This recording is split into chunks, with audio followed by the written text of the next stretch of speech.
already playing in rival leagues. Why not start a rival league? What if the biggest star in basketball, a player single-handedly rewriting viewership records, was offered a contract so low it caused a national scandal? And what if that scandal caught the attention of powerful people who saw a chance not to just change the game, but to break it apart completely? The conversation around Caitlin Clark isn't just about basketball anymore. It's about a revolution that could be on the horizon, one the WNBA never saw coming.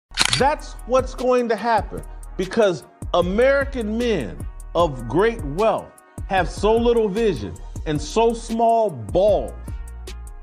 We don't do bold things. When the details of Caitlin Clark's rookie contract were made public, the number seemed like a typo. For her first year, she would earn just $76,535. The figure sparked an immediate and furious backlash that went far beyond the world of sport. It became a national conversation about value, respect, and a system that seemed fundamentally broken. Even President Biden weighed in, stating that women in sports are not being paid their fair share. For millions of people, seeing a cultural phenomenon like Clark, who had just sold out arenas across the country and drawn more viewers to her NCAA championship game than the men's final, being handed a salary comparable to a first-year teacher was more than just disappointing. It felt like a profound injustice. This public outrage didn't just create a PR nightmare for the WNBA, it exposed a critical weakness that others were watching very, very closely. Americans, they're so stupid. We'll go money whip a bunch of these women's basketball players and we'll start a rival league right there in America. While the league's official paycheck was drawing criticism, Clark's off-court earnings were telling a completely different story, the story of her true market value. Before she even stepped onto a WNBA court, she signed a historic deal with Nike, reportedly worth a staggering $28 million, but that was just the beginning. She landed massive partnerships with Gatorade, State Farm, and even had her own signature basketball with Wilson. This empire of endorsements proved in undeniable dollar figures that Clark was a commercial juggernaut. The staggering chasm between her league salary and her commercial value laid the WNBA's problem bare for the world to see. They were paying pennies for a billion-dollar asset, and that kind of market inefficiency never goes unnoticed for long. The WNBA right now is overseas playing in some foreign league right now because they don't make enough money during the WNBA season to take care of themselves at the level they want to for all year. The first concrete threat didn't come from a rival sports league, but from a hip-hop icon and business mogul. Ice Cube, founder of the 3-on-3 basketball league Big 3, publicly fired a shot across the WNBA's bow. He tabled a formal offer, $5 million for Caitlin Clark to play in just a handful of games. This wasn't a cheap publicity stunt, it was a brilliantly calculated power play. It served as definitive proof that private entities with deep pockets were not only willing to pay Clark what she was worth, but they were ready to create a direct competitor for her time and talent. Ice Cube's offer exposed the fantasy that the WNBA was the only game in town. It was the first sign that a rival wasn't just possible, but was already being pitched behind the scenes. And this idea of players seeking their fortune elsewhere was nothing new to the league. Have a rival league that operates during the summer up against the WNBA, or you could have a rival league that starts now, right here in America. For decades, the WNBA's greatest vulnerability has been its own salary structure, which has forced its biggest stars into a global balancing act. The league's dirty little secret is that many of its legends have made the bulk of their fortunes playing overseas during the off-season. Superstars like Diana Taurasi and Brittany Griner have signed contracts in Russia and China worth well over $1 million per season, dwarfing the salaries they earned in America. This established a critical precedent. The world's best female basketball players have long been loyal to their careers and their financial security. They've proven they are willing to fly halfway across the world for better pay and better treatment. So the idea they would jump at a chance to earn that same money in a new league right here at home isn't just a theory, it's an inevitability waiting to happen. But the WNBA's response to this long-standing issue would only make things worse. We saw Camila Cardoso. I can't remember what country she was flying off to go play. Maybe it was China, I can't remember. But you think Camila wouldn't say, oh, I don't have to leave the country and I can play basketball and I can get paid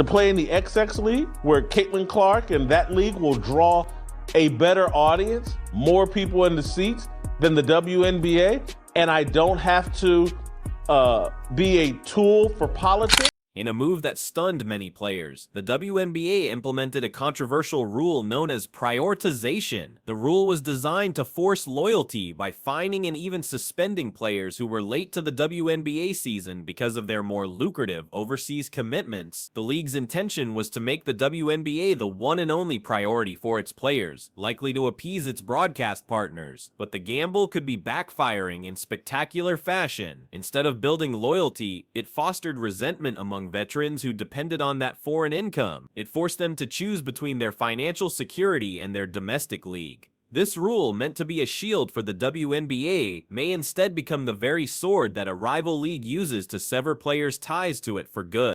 The tension wasn't just confined to contracts and league rules. It exploded onto the court from the moment Caitlin Clark made her debut. The physical welcome she received felt less like rookie hazing and more like a targeted campaign. The infamous blindside hip check from Chennedy Carter, which the league later had to upgrade to a flagrant foul, became a symbol of this hostility. But it wasn't an isolated incident. Comments from veterans like Diana Taurasi, who warned that reality is coming, and the persistent aggressive defense from players like Angel Reese, fueled a media narrative that the old guard resented the new star and her unprecedented fame. This toxic welcome creates a powerful incentive for Clark to seek an alternative, a new league built around her where she would be protected and celebrated, not targeted. While some players have shown resentment, the numbers show the WNBA needs Caitlin Clark more than anyone. The Clark effect has been nothing short of a ratings tidal wave. Her debut game became ESPN's most watched WNBA game ever. Arenas are selling out, ticket prices are soaring on the secondary market, and the league is getting more mainstream media attention than it has in its entire history. This creates the ultimate leverage.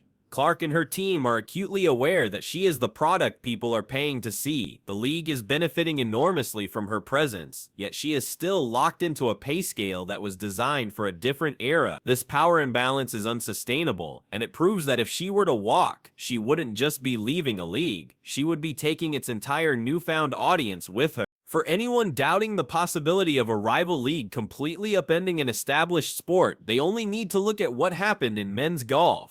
The Saudi Arabian Public Investment Fund created LIV and seemingly overnight fractured the PGA Tour. Their blueprint was simple but devastatingly effective. Identify player dissatisfaction with the existing structure, offer astronomical, guaranteed contracts that the old guard couldn't possibly match, and endure the initial controversy, knowing that talent will always follow the money. This exact playbook could be applied to women's basketball. The player dissatisfaction is already there. The WNBA's salary structure is the perfect weakness to exploit. A well-funded entity could offer Clark a $20 million contract and poach other stars for millions, and the WNBA would be powerless to stop it.